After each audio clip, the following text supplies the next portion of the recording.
প্ৰধানমন্ত্ৰী নৰেন্দ্ৰ মোদীৰ তৃতীয়টো কাৰ্যকালৰ প্ৰথম বৰ্ষপূৰ্তিত মুখ্যমন্ত্ৰী হিমন্ত বিশ্ব শৰ্মাই বাজপেয়ী ভৱনত সম্বোধন কৰিলে সংবাদমেল।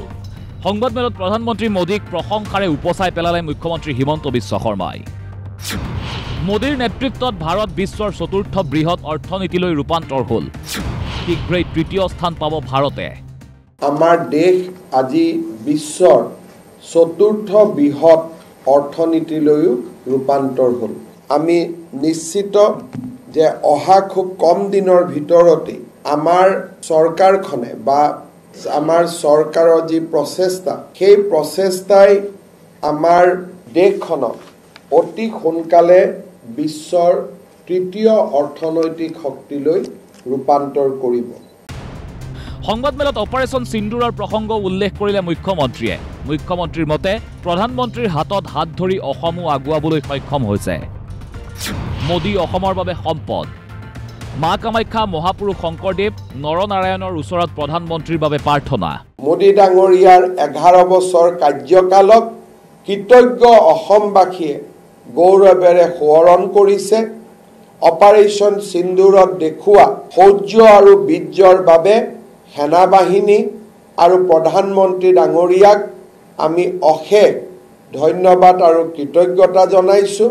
সমগ্ৰ বিশ্বৰ প্ৰেক্ষাপটত আমাৰ জন্মভূমি ভাৰত আৰু অসম যাতে জিলিকি থাকে, মোদী ডাঙৰীয়াৰ নেতৃত্বত ভাৰতক বিশ্বৰ আটাইতকৈ শক্তিশালী ৰাষ্ট্ৰ হিচাপে আৰু মোদী ডাঙৰীয়াৰ নেতৃত্বত অসমক ভাৰতৰ সমৃদ্ধিশালী ৰাজ্য হিচাপে ৰূপান্তৰ কৰিবলৈ শক্তি পায়।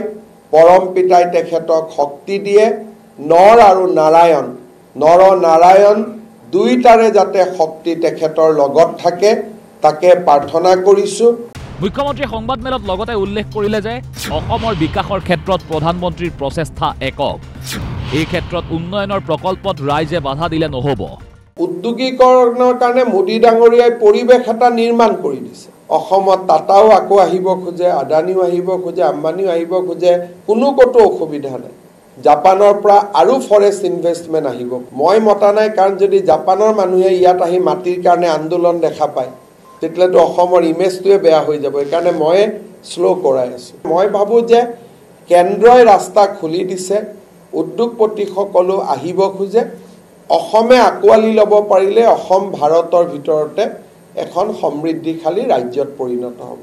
মুখ্যমন্ত্ৰী হিমন্ত বিশ্ব শৰ্মাৰ মতে দেশৰ পূৰ্বৰ প্ৰধানমন্ত্ৰীসকলৰ লগত তুলনা কৰিলে সকলো ক্ষেত্ৰতে প্ৰথম স্থান লাভ কৰিব নৰেন্দ্ৰ মোদীয়ে। Bureau' report, DY365।